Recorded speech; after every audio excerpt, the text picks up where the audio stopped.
Welcome to daily fact. और हम आज बात करेंगे अबाउट द लोकपाल। प्रीलिम्स के लिए बहुत इंपॉर्टेंट टॉपिक है, यहाँ से जो है वो क्वेश्चन जो है वो बन सकता है।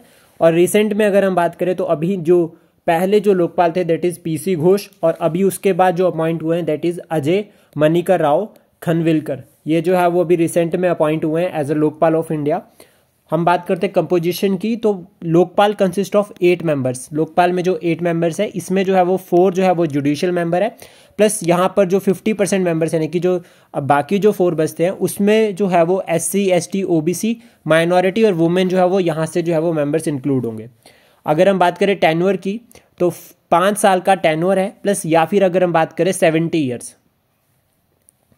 उसके बाद सिलेक्शन कमेटी की जो चेयरपर्सन है और मेंबर्स की अपॉइंटमेंट कैसी होती है, तो वो होती है सिलेक्शन कमेटी के थ्रू, और ये कमेटी रेकमेंड करती है प्रेसिडेंट को और देन प्रेसिडेंट अपॉइंट करता है। सिलेक्शन कमेटी में इंक्लूड होता है prime minister as chairman, then उसके बाद Lok Sabha speaker, leader of the opposition, CJI और his nominee, eminent jurist based on the recommendation of the president. ये याद रखना कि जो ज्यूरिस्ट अपॉइंट होते हैं ये जो है वो ये कमेटी रेकमेंड करती है प्रेसिडेंट को, देन प्रेसिडेंट जो है वो अपॉइंट करते हैं।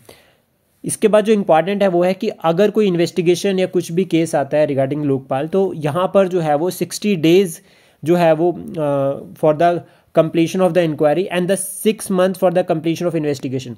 जो इन्वेस्टिगेशन है उसके लिए जो है वो 6 मंथ्स है यहाँ पर याद रखना, और 60 डेज जो है वो पूरी की पूरी जो है वो इंक्वायरी प्लस इन्वेस्टिगेशन, यानी कि 60 डेज इन्वेस्टिगेशन के लिए और 6 मंथ्स जो है वो 60 डेज इंक्वायरी के लिए प्लस 6 मंथ्स जो है वो यहाँ पर इन्वेस्टिगेशन के लिए आते हैं CBI के लिए।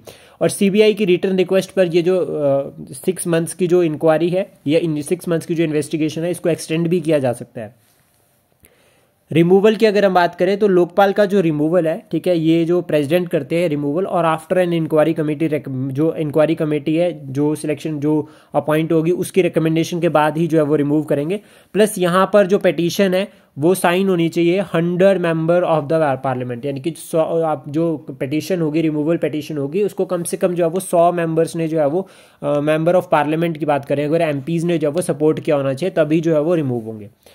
लोकपाल की जुडिक्शन की अगर हम बात करें, इसमें जो इंक्लूड होते हैं it extend to prime minister. अगर प्राइम मिनिस्टर इंक्लूड कर रहे हैं दैट मीन सारे कैबिनेट मिनिस्टर्स का पार्ट हो जाते हैं। Group A B C D officers में पार्ट हो जाते हैं, officials of the central government, plus साथ में एनी सोसाइटी और ट्रस्ट और बॉडी, ठीक है, that receives foreign contributions above 10 lakh.